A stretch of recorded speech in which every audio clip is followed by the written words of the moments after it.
Hi ಎಲ್ರಿಗೂ ನಮಸ್ಕಾರ. ಇದು ವೆಡ್ನೆಸ್ಡೇ ಮಿನಿ ಬ್ಲಾಗ್. ನಾಳೆ ನಾವು ಬೆಂಗಳೂರಿಗೆ ಹೋಗ್ತಾ ಇರೋದ್ರಿಂದ ನಮ್ಮ ಮಮ್ಮಿ ಉಪ್ಪಿಟ್ಟು ಮಾಡಿಕೊಡ್ತಾ ಇದ್ದಾರೆ ನಮಗೆ.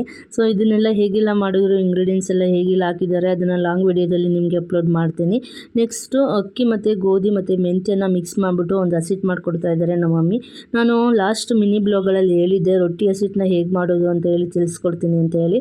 1 kg ಗೋಧಿಗೆ 1 kg ಮೆಂತ್ಯ, ಹಾಗೆ ಒಂದು 7-8 kg ಅಕ್ಕಿನ ಹಾಕಿ ಮಿಕ್ಸ್ ಮಾಡಿಬಿಟ್ಟು ಹಸಿಟ್ಟು ಮಾಡಿಕೊಂಡ್ರೆ ಸಾಕು. ಇದರಿಂದ ಗೋಧಿ ಹಿಟ್ಟಾಗಿರ್ಬೋದು ಮತ್ತು ದೋಸೆ ಆಗಿರ್ಬೋದು, ರೊಟ್ಟಿ ಆಗಿರ್ಬೋದು ಮಾಡ್ಕೊಬೋದು, ತುಂಬ ಚೆನ್ನಾಗಿ ಬರುತ್ತೆ. ಈ ಥರ ಹಸಿಟ್ಟೆಲ್ಲ ನಾನು ಊರಿಂದನೇ ತೊಗೊಬತ್ತೀನಿ, ಜಾಸ್ತಿ ಕ್ವಾಂಟಿಟಿಯಿಂದ ನಮ್ಮ ಮಮ್ಮಿ ಮಾಡೋದ್ರಿಂದ.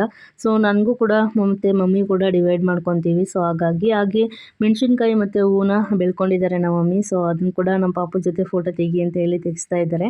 ಮತ್ತು ಪಾಪು ನೈಟ್ ಹೊತ್ತು ತುಂಬಾ ಅಳ್ತಾ ಇದ್ದ. ಸೊ ಹಾಗಾಗಿ ನಮ್ಮ ಮಮ್ಮಿ ಇಲ್ಲಿ ದೃಷ್ಟಿ ತೆಗಿತಾ ಇದ್ದಾರೆ. ಯಾರೆಲ್ಲ ನಿಮ್ಮ ಮನೇಲಿ ಈ ಥರ ಎಲ್ಲ ದೃಷ್ಟಿ ತೆಗೆದಿದ್ದೀರಾ ಕಮೆಂಟ್ ಮೂಲಕ ನನಗೆ ತಿಳಿಸಿ. ನಮಸ್ಕಾರ.